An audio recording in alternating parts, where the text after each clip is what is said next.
ఎందుకంటే big boss house లో ఉంటే బయటికి తిరిగి నేను తెరవలేనా? నువ్వు అక్కడి నుంచి తర్వాత కానీ నేను తాగితే మాత్రం నువ్వు అంత కింద నువ్వు బయటకు పంపించలేవు. లేదు, మంచి మంచి వ్యూహం వేసి పంపాడండి. అది మాత్రం నాకు బాగా అర్థం ఉంది. అంటే బయటకు వచ్చిన తర్వాత ఏం మాట్లాడలే? మాట్లాడాను, సరిగా మాట్లాడాను, కాకపోతే అది బయటికి రాలేదు. అదే ఈ దావత మనం తీద్దాం అవన్నీ బయట. సరే, నెక్స్ట్ ఏంటి సార్?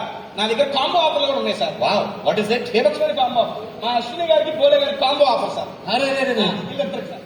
ఎందుకు ఇప్పుడు పార్టీ అయ్యే లోపల అశ్విని గారు ఎవరితో గొడవ పడకుండా ఆవిడ కంటెంట్ నీరు రాకుండా చూసుకునే బాధ్యత బోలే గారు చేస్తే కనుక మొత్తం బిల్లు ఫ్రీ సార్. కష్టపడ్డా, ఇష్టపడ్డా, లవ్లబడ్డా.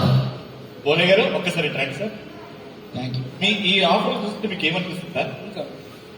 ఈ ఆఫర్లు ఉన్నాయి, బిగ్ బాస్ ఆఫర్లు. ఓకే, నాకేమనిపిస్తుంది అంటే మరి గబ్బు పెట్టావు కదా, అది గబ్బు కాకుండా చూసుకో. అయితే ఏం లేదు, అంతకంటే ఎక్కువ చెప్తా. తర్వాత ఏంది శోభా పబ్బు.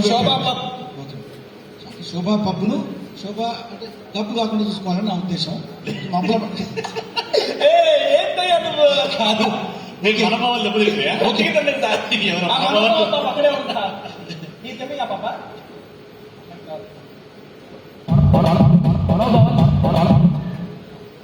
అయిపోయిందా?